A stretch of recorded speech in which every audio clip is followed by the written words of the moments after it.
Saudara yang kekasih di dalam Tuhan Yesus Kristus, satu minggu lagi, tepatnya hari Minggu depan ya, kita akan merayakan Natal.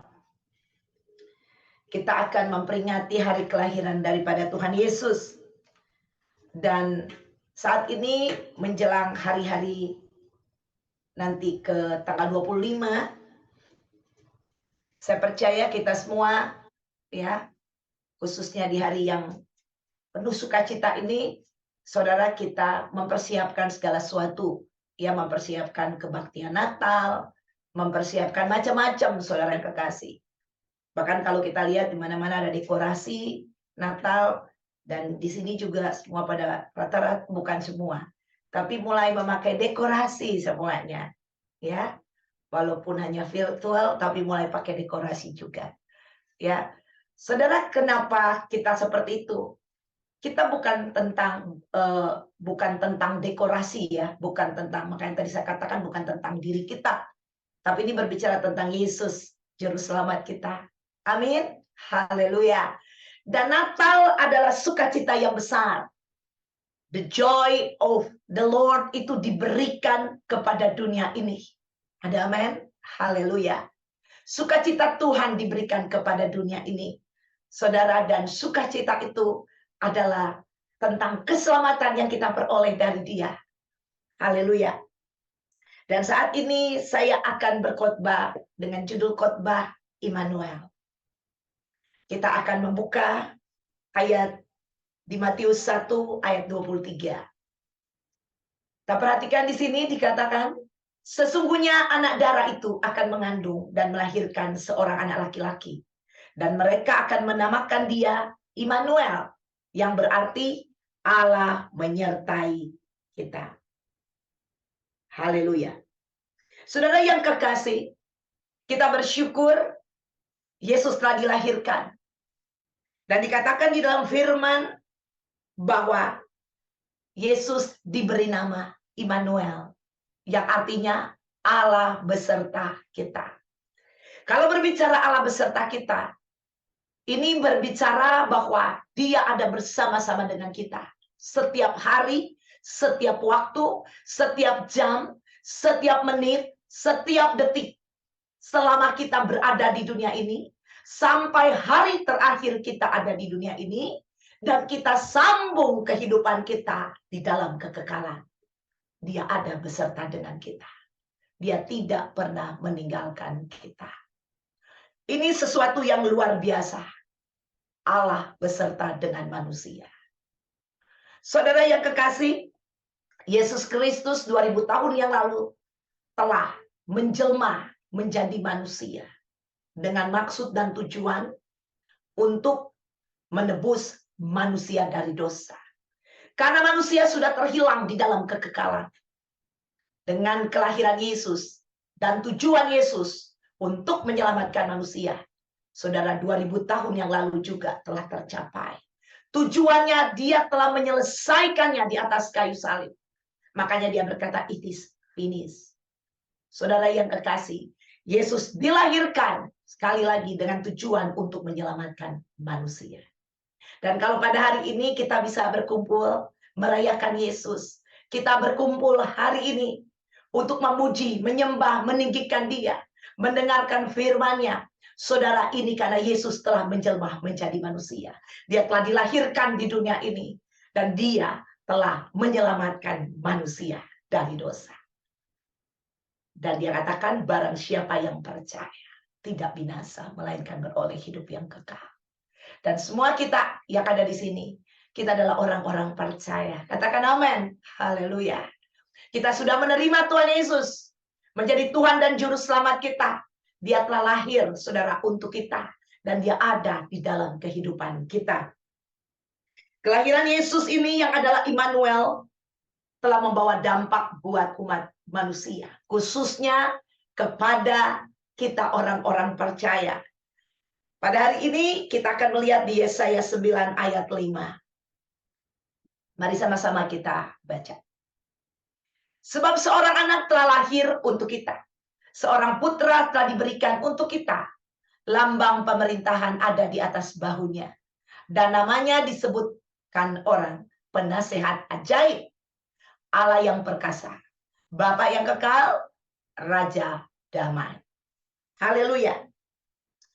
Saudara, ini suatu yang luar biasa. Di mana dengan Yesus lahir, Allah beserta dengan kita.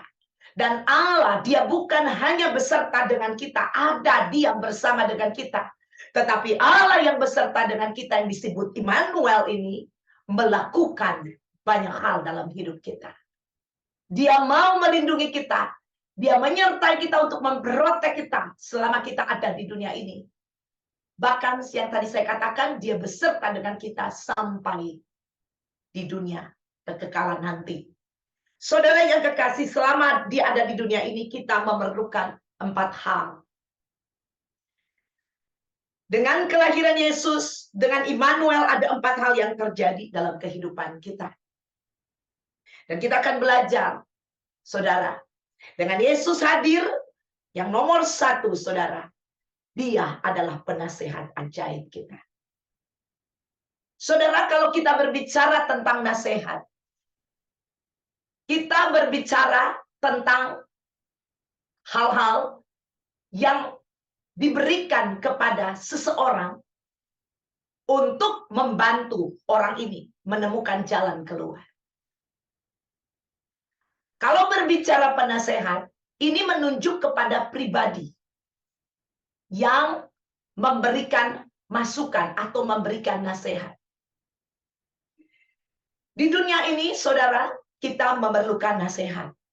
Bahkan kalau kita lihat, di satu negara, presiden itu juga punya nasihat, saudara. Penasehat. Betul?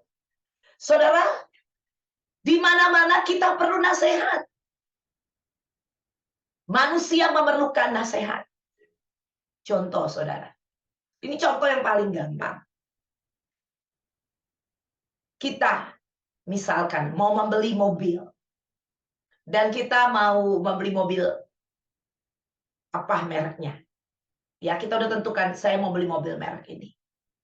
Dan mobil merek itu, saudara, punya warna. Ya, ada warna-warna gitu loh di mobil yang kita mau beli ini. Ada warna merah, ada warna hijau, warna kuning, warna putih, warna hitam. Dan mungkin kita udah putuskan, saya mau beli warna hitam. Ada waktu kita ke showroom, kita lihat di sana ada warna merah, ada abu-abu, ada kuning. Kan kita jadi bingung. Itu pun kita perlu nasihat. Mungkin kita tanya ya kepada penjualnya, bagusan mana ya? Yang ini apa yang ini? Nah, saudara yang kekasih, di dalam kehidupan kita, kita memerlukan nasihat. Dan di sini dikatakan bahwa Yesus adalah penasehat ajaib kita. Saudara, memerlukan nasihat ini, yang tadi saya katakan sangat diperlukan. Arti dari nasihat itu, kenapa perlu dinasehatkan, saudara? Karena kita ini, manusia ini, kadang suka bimbang. Waktu menentukan suatu suka bimbang. Sehingga kita perlu nasihat. Nasihat ini adalah mengarahkan, sehingga kita dapat menyelesaikan apa yang menjadi goal kita. Apa yang menjadi tujuan kita. Apa yang menjadi rencana kita. Nasihat juga, saudara, bisa merupakan satu teguran. Dan nasihat juga bisa merupakan satu penghiburan buat kita. Dasarnya manusia membutuhkan nasihat.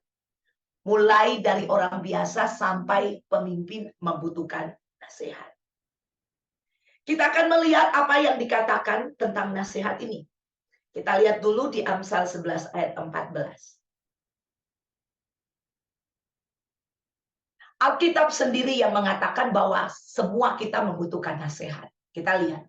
Jikalau tidak ada pimpinan, jatuhlah bangsa.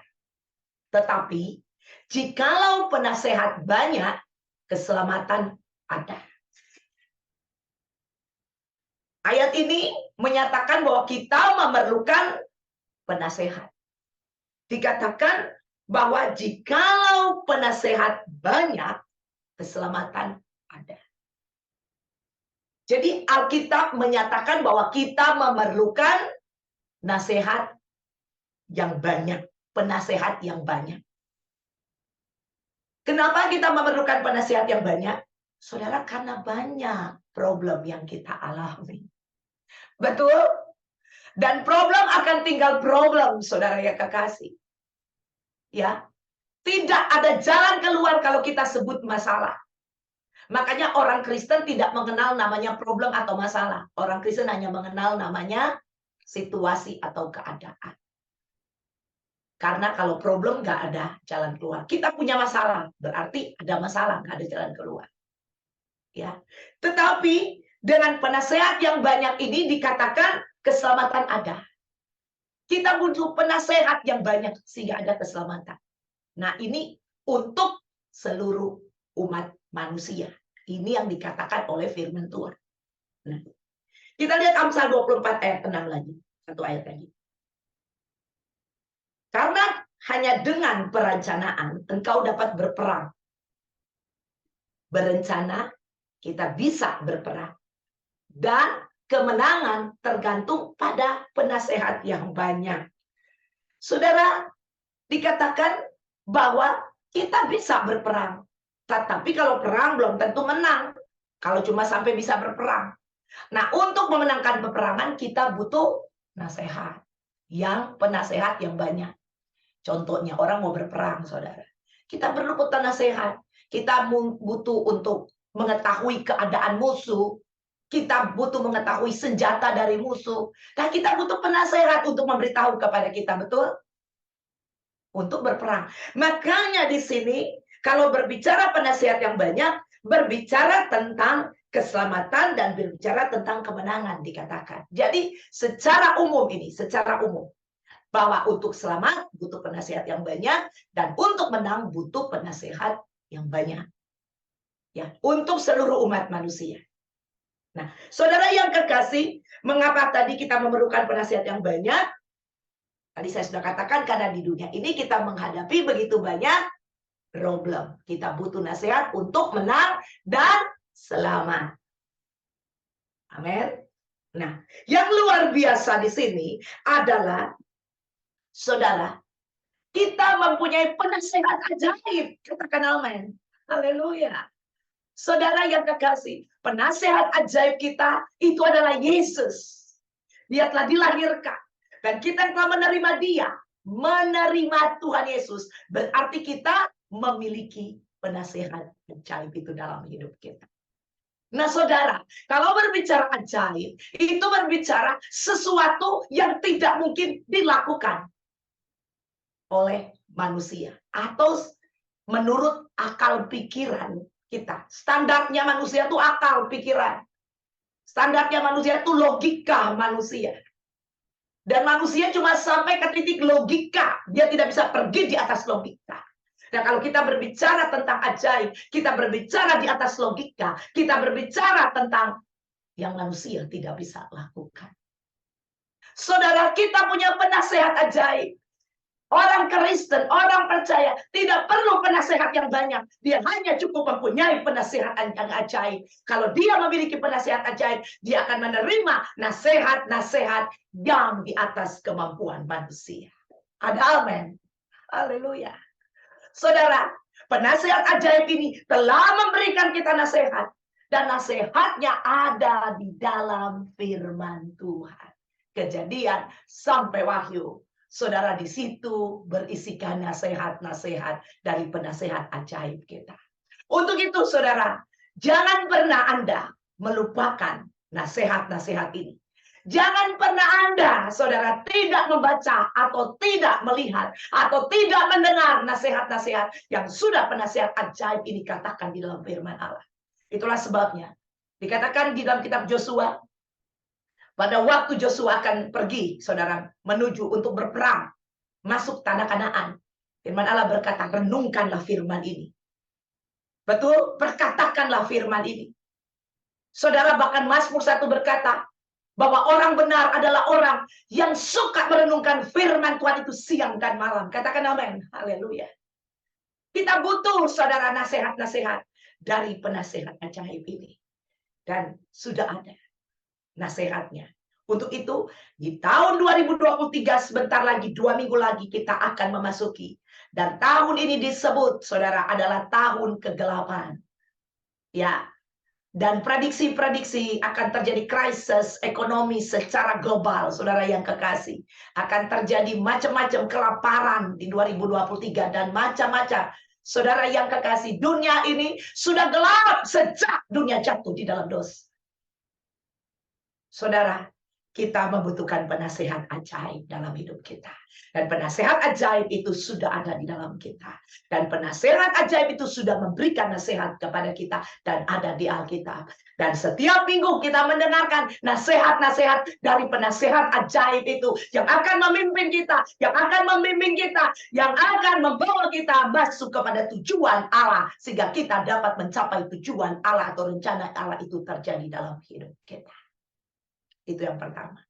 Nomor 2. Kita lihat di Yesaya 9 tadi ayat 5 berkata bahwa namanya disebutkan orang penasehat ajaib. Yang kedua, Allah yang perkasa. Saudara yang kekasih, kalau berbicara tentang Allah perkasa, ini juga berbicara tentang Tuhan Yesus. Kalau kita berbicara tentang Allah yang perkasa, saudara, ini berbicara bahwa Tuhan Yesus itu adalah Allah. Dia telah datang 2000 tahun yang lalu menjelma menjadi manusia. Dia hanya menjelma menjadi manusia. Tetapi yang harus kita ingat, saudara, bahwa dia ini yang telah menjelma menjadi manusia, hakikatnya dia adalah Allah. Anda tidak pernah bisa melupakan ini. Dia adalah Allah yang menjelma menjadi manusia. Misalkan seorang raja, dia menjelma menjadi rakyat biasa. Tetapi hakikatnya dia adalah seorang raja. Demikian Yesus. Dia telah menjadi manusia. Tetapi dia adalah Allah itu sendiri. Katakan amin. Itulah sebabnya dikatakan Allah yang perkasa. Haleluya. Dia begitu perkasa. Kalau berbicara tentang perkasa, keperkasaan, saudara yang kekasih. Ini berbicara tentang pahlawan. Ya, misalnya kita berkata, waduh, Indonesia merdeka. Ya, karena pahlawan-pahlawan kita ini. Ya, karena pahlawan-pahlawan. Makanya Indonesia ada hari pahlawan ya. Betul? Ada hari pahlawan. Untuk mengenang pahlawan-pahlawan kita yang telah gugur di medan pertempuran, saudara. Ya. Yang telah mati buat kita. Untuk bangsa Indonesia. Ya. Jadi kita mengenang keperkasaan dari pahlawan-pahlawan ini. Tetapi, saudara kekasih, Allah kita adalah Allah yang tidak pernah mati. Katakan amin. Haleluya. Dia perkasa sampai selama-lamanya. Dan Yesus, kematian tidak bisa membendung dia. Karena dia adalah Allah. Dia bangkit pada hari yang ketiga. Katakan amin. Dan keperkasaannya itu tetap kekal sampai selama-lamanya. Dan imagine, bayangkan Allah yang perkasa itu diam di dalam kita. Siapa yang dapat melawan kita? Kalau Allah ada di pihak kita, firman Allah berkata. Tidak ada. Selama kita ada di dunia ini, Anda harus pastikan bahwa Allah yang perkasa itu senantiasa bekerja di dalam kehidupan kita. Kita buka di Matius 28 ayat 18. Yesus mendekati mereka dan berkata, kepadaku telah diberikan segala kuasa di sorga dan di bumi. Ada amin? Haleluya. Kalau cuma manusia biasa, nggak mungkin dia berkuasa di sorga dan di bumi. Katakan amin. Haleluya. Dia adalah Allah. Yesus adalah Allah yang menjelma. Harus ingat-ingat. Dia menjelma. Dia bukan manusia biasa. Dia menjelma. Saudara yang kekasih. Dan penjelmaannya telah selesai. Selama 33,5 tahun. Enough. Ada amin? Haleluya. Dia telah menang, dia telah bangkit. Haleluya, Allah yang perkasa ini. Saudara hidup dan berkuasa atas kita. Dan dikatakan dia berkuasa di sorga dan di bumi.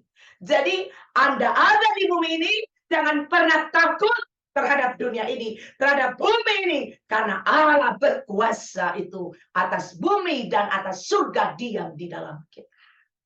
Jadi kalau Anda masih tinggal di bumi, jangan takut. Kecuali Anda tinggal di planet yang lain. Even di planet yang lain ada dia. Tapi karena dia tahu kita tinggal di bumi, dia dikatakan dia berkuasa di bumi. Ada amin. Haleluya. Ya, haleluya. Puji Tuhan. Itu yang nomor 2. Ingat baik-baik bahwa Allah yang perkasa tinggal dalam kita. Yang berikutnya kita akan lihat. Yesaya 9 ayat 5 berkata, dia Allah yang perkasa dan Bapa yang kekal. Saudara yang kekasih, nomor 3 adalah Bapa yang kekal.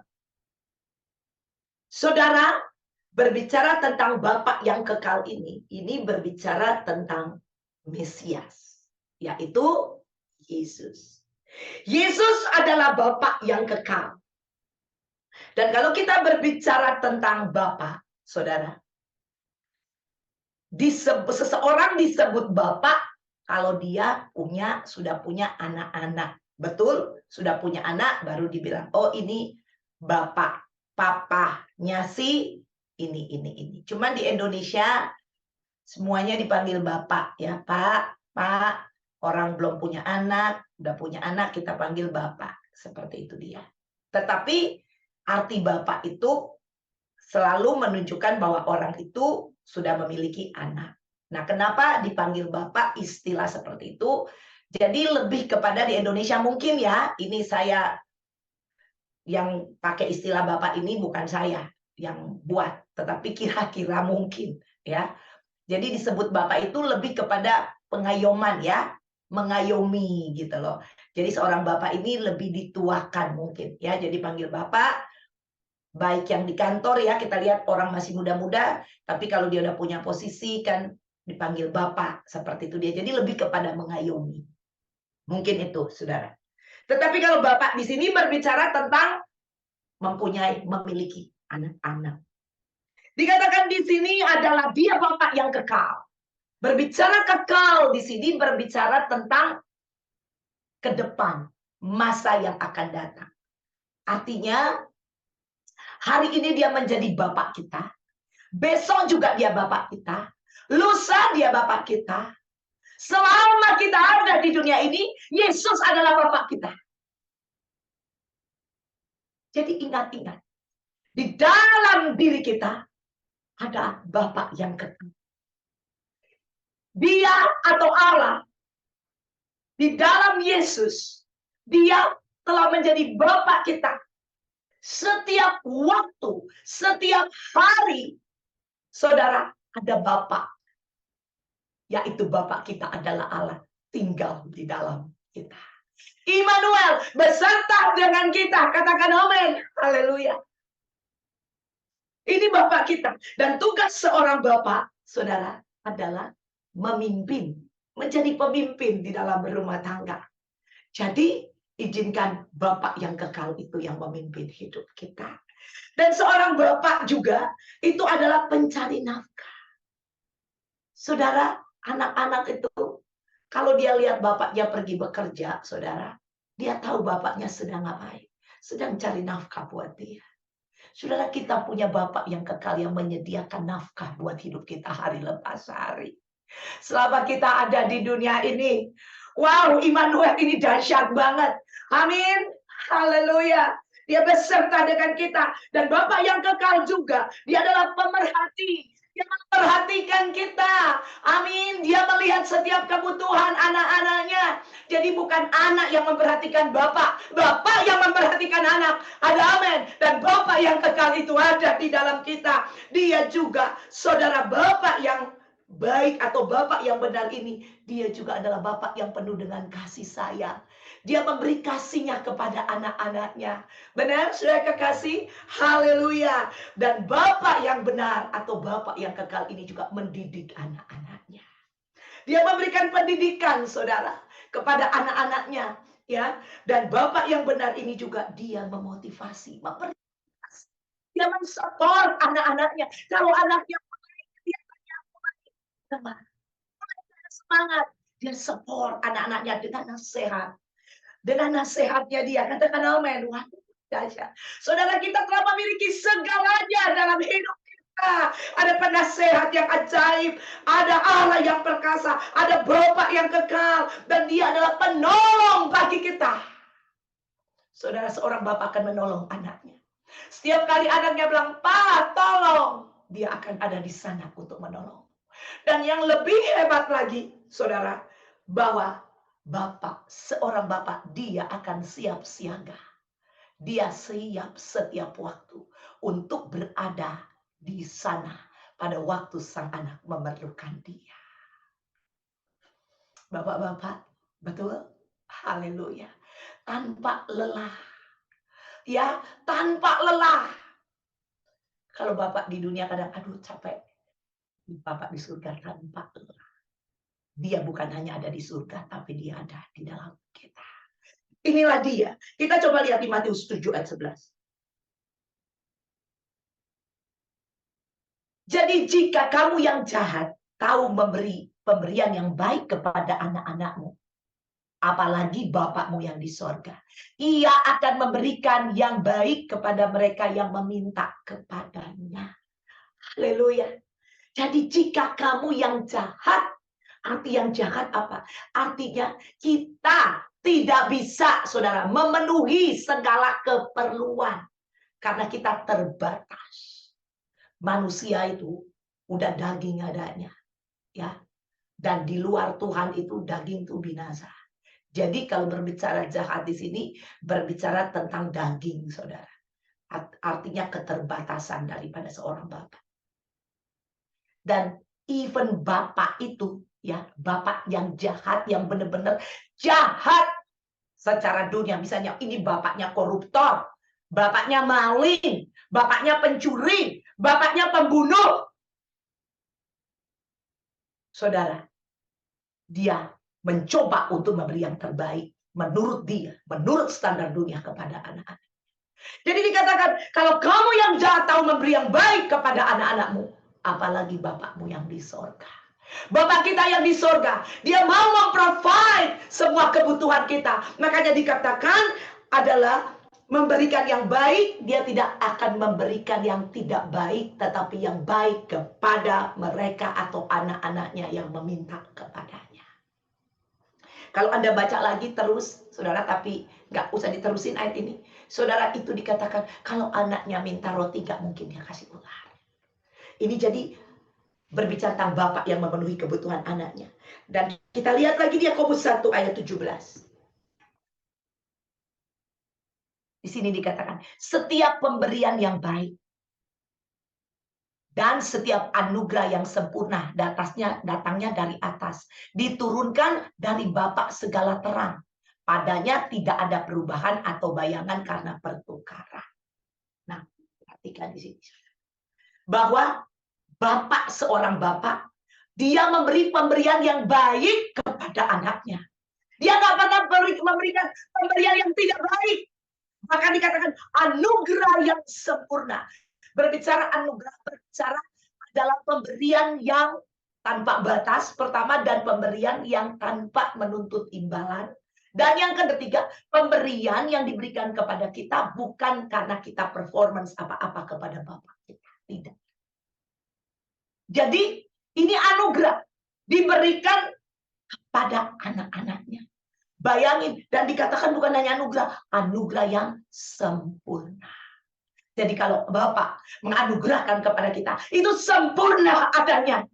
Dan Bapak itu dia ada di dalam kita. Katakan amin. Saudara, Anda melakukan apa saja, saudara, Bapak kita akan memenuhinya. Dia akan memenuhi keperluan kita secara sempurna. Dan yang berikut di sini dikatakan, di Yakobus ini, padanya tidak ada perubahan atau bayangan karena pertukaran. Jadi dia tidak berubah. Dan dia tidak bisa digantikan oleh apapun juga dalam hidup kita. Dia tidak bisa digantikan oleh bapak-bapak yang lain. Amin. Haleluya. Ini yang kita miliki. Luar biasa. Inilah Bapak kita. Dan ayat yang terakhir mengenai Bapak kita lihat di 1 Yohanes 3 ayat 1. Lihatlah betapa besarnya kasihnya yang dikaruniakan Bapak kepada kita. Ingat baik-baik, Dia sangat amat mengasihi. Sehingga kita disebut anak-anak Allah. Ya, saudara, tadi saya sudah katakan, Bapak itu berbicara memiliki anak. Dan kita adalah anak-anaknya. Dan memang kita, diulang lagi, dan memang kita adalah anak-anak Allah. Katakan, saya adalah anak Allah. Haleluya. Katakan ini dia. Haleluya. Saya adalah anak. Karena itu, dunia tidak mengenal kita, sebab dunia tidak mengenal Dia. Saudara yang kekasih, kita ini adalah anak-anak Allah. Dan Bapak kita lah yang bertanggung jawab atas hidup kita. Bapak kita adalah Allah. Katakan, Bapak saya adalah.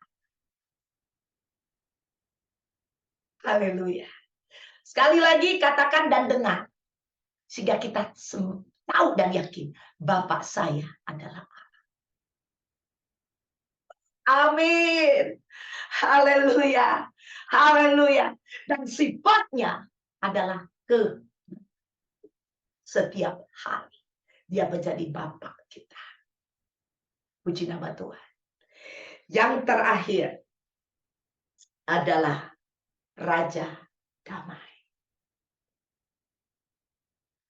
Raja Damai di sini berbicara bukan tentang damai yang diberikan oleh dunia, tetapi Raja Damai di sini berbicara tentang namanya Raja Damai. Berbicara tentang Dia adalah pemilik atau Dia adalah raja penguasa dari damai itu. Dia adalah pemilik damai yang sejati dan penguasa dari damai itu. Berbicara tentang Raja Damai ini berbicara bagaimana manusia telah diperdamaikan dengan Allah. Tadinya manusia menjadi musuh Allah karena dosa. Manusia telah menjadi musuh Allah. Manusia telah memberontak kepada Allah. Manusia telah melawan Allah. Sehingga manusia menjadi musuh. Bukan Allah yang memusuhi manusia. Tetapi karena manusia memberontak dan memilih menjadi musuh Allah. Saudara, firman Tuhan dikatakan ya bahwa manusia diperintahkan di Taman Eden untuk tidak memakan buah ini. Tetapi buah dari pohon yang ada di tengah-tengah ya taman itu, yaitu pohon pengetahuan baik dan jahat. Tapi manusia melanggar, melawan perintah Allah. Kalau kita melawan perintah daripada seseorang, kita memilih menjadi musuh orang itu. Nah, manusia yang memilih untuk menjadi musuh Allah, bukan Allah yang mau bermusuhan dengan kita. Ada amin? Haleluya. Manusia telah memilih menjadi musuh Allah. Tetapi inisiatif Allah adalah memperdamaikan manusia dengan Allah. Bayangkan manusia yang sudah berbuat dosa, melanggar against Allah, memusuhi Allah, tetapi dia datang untuk membawa damai. Karena dia adalah Raja Damai, penguasa damai itu. Saudara, dia datang dan dia memperdamaikan antara manusia dengan Allah. Sehingga manusia bisa hidup di dalam damai yang dari Allah. Perdamaian ini penting banget. Kalau tidak ada perdamaian, Roh Kudus tidak akan pernah dikirim pada kita. Justru dengan perdamaian Allah inilah dengan kita Sudah Roh Kudus dikirim kepada kita dan memimpin kita, katakan amin, menjadi penolong bagi kita. Karena ada perdamaian Allah ini antara manusia dengan Allah. Coba kita buka di Roma 5 ayat 1. Sebab itu kita yang dibenarkan karena iman, kita hidup dalam damai sejahtera dengan Allah. Oleh karena Tuhan kita Yesus Kristus. Haleluya. Sudah kita dibenarkan. Untuk itu kita hidup di dalam damai sejahtera dengan Allah. Saudara, kita sudah hidup dalam damai sejahtera dengan Allah. Dan penguasa damai itu, Raja damai itu, saudara, telah kita miliki. Telah kita miliki dan hidup di dalam kita. Jadi, dengan kata lain, kalau damai, si Raja damai itu, penguasa damai itu sudah ada di dalam hidup kita. Apa artinya damai yang dari dunia ini? Tidak ada artinya. Damai yang dari dunia ini adalah damai yang temporary. Yang sudah jatuh dengan kejahatan, kekerasan, saudara. Sejak manusia jatuh dalam dosa, saudara, dunia ini sudah penuh dengan kekerasan, kejahatan. Karena di sini ada si jahat. Di sini ada si jahat. Ada iblis, saudara, di dunia ini. Betul? Saudara, kita perlu damai. Dan Raja damai itu sudah ada dalam kita. Banyak orang Kristen hidupnya tidak ada damai. Padahal dia sudah berdamai dengan Allah. Harusnya Raja damai itu sudah menguasai kehidupannya dia. Tetapi apa terpengaruh dengan dunia ini. Damai tidak dia miliki. Padahal dia sudah memilikinya. Tapi seolah-olah dia tidak memiliki. Kesenggol sedikit, katanya hilang damainya. Ada apa-apa sedikit, waduh, saya nggak sejahtera nih. Saudara yang terkasih, Kristus itu, dia adalah penguasa damai, Raja damai. Raja damai ini menguasai segala kejahatan, sehingga yang jahat yang coba menyerang kita, saudara yang kekasih, tidak akan terpengaruh karena ada damai Kristus di dalam kita. Saudara yang kekasih, kita akan menghadapi situasi keadaan dunia yang semakin pelik, semakin tidak menentu dalam kegelapan, tapi Anda tidak perlu takut karena Anda memiliki Raja damai di dalam kehidupan. Dan itu tidak akan mempengaruhimu. Saudara, tahukah Anda bahwa segala sesuatu yang terjadi di sekitar kita itu sebenarnya tidak akan mempengaruhi kita kalau kita ada damai di sini. Makanya Yesus pada waktu dia di boat, ingat, dia di perahu, pada waktu diserang angin apa itu namanya, angin sakal.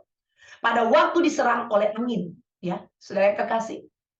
Dan perahu ini akhirnya tergoncang dan kemasukan air. Saudara, perahu ini digoncang-gancingkan katanya, saudara, dengan badai yang sedang menyerang itu. Sekarang saya mau tanya, Yesus badannya tergoncang-goncang nggak saat itu? Of course, saudara. Namanya di perahu. Jadi badannya juga dia ke kiri, ke kanan. Tetapi dia punya damai. Dia bisa tidur dengan nyenyak. Amin. Haleluya. Raja damai itu sendiri ada, saudara. Dan dia tidak terpengaruh. Sehingga dia bisa berdiri dan dia berhenti. Karena itu dia. Maka badai itu harus dia. Saudara, kalau kita memiliki damai. Dan kita sudah memilikinya. Saudara. Dan kita tidak terpengaruh dengan keadaan dan situasi. Sehingga kita bisa memakai otoritas dan kuasa. Amin. Haleluya. Allah yang perkasa. Katakan amin. Haleluya. Yang tinggal di dalam kita. Saudara yang kekasih. Pada waktu damai itu. Saudara. Yang kita miliki bekerja di dalam kita. Dengan gampang sekali. Allah yang perkasa itu. Mengerti kepada angin. Kepada badai. Kepada keadaan. Kepada situasi. Kepada problem. Yang tidak ada jalan keluar. Diam. Maka segala sesuatu harus diam. Haleluya. Amin. Itulah Raja damai kita. Dan kita sudah memilikinya. Ayat yang terakhir. Kita buka di Yohanes 14 ayat 27. Damai sejahtera kutinggalkan bagimu. Damai sejahtera kuberikan kepadamu. Dan apa yang kuberikan tidak seperti yang diberikan oleh dunia kepadamu. Janganlah gelisah dan gentar hatimu. Haleluya. Saudara, pesan di sini adalah janganlah gelisah dan gentar hatimu. Siapa yang masih suka gelisah dan gentar? Saudara yang kekasih, dikatakan damai sejahtera aku tinggalkan bagimu.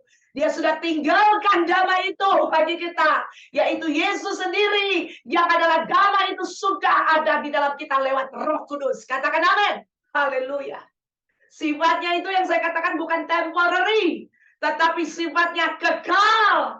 Detik per detik, menit per menit, jam per jam, hari per hari, minggu per minggu, tahun demi tahun, sampai hari terakhir di dunia ini, bahkan sampai selama-lamanya.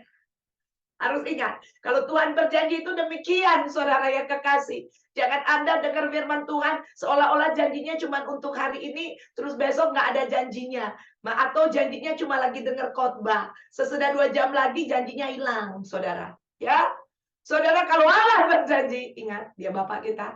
Allah yang perkasa, Raja damai. Amin. Haleluya, penasehat ajaib. Ingat 4 hal itu, saudara. Itu nilainya kekal semuanya. Haleluya. Haleluya. Amin. Amin, amin, amin, amin.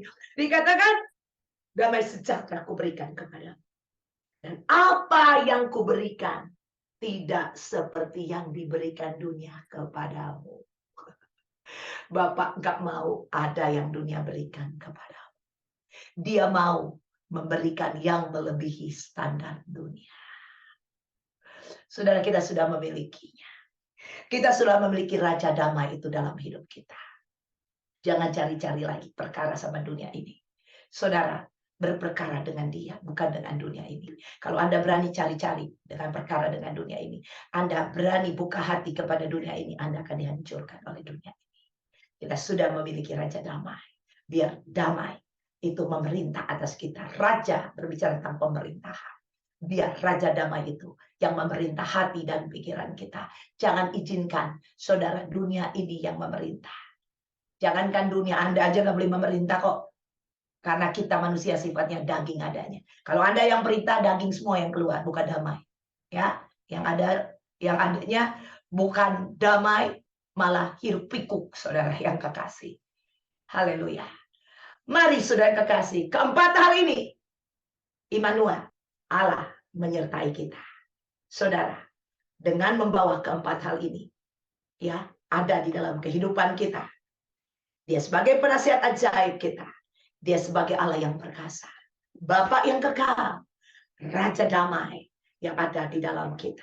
Dan sifatnya adalah kekal. Sekarang ini, besok, lusa, minggu depan, tahun depan, sampai hari terakhir kita di dunia ini. Bahkan sampai selama-lamanya. Immanuel, Allah beserta dengan kita. Amin. Di kemuliaan bagi Tuhan. Haleluya.